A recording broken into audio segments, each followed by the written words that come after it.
Here I have XIAOMI Redmi K30S, and today I'm going to show you how to take screenshot on this device. So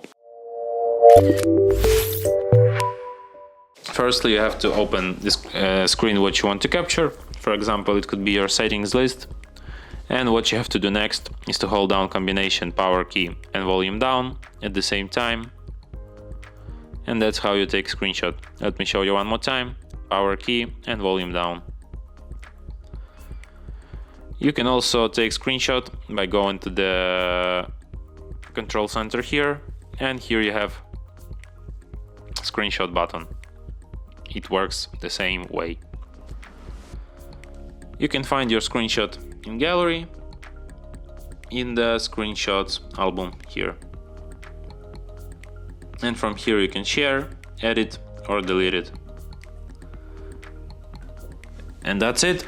Thanks for watching. If you find this tutorial useful, don't forget to hit that like button and subscribe to our channel.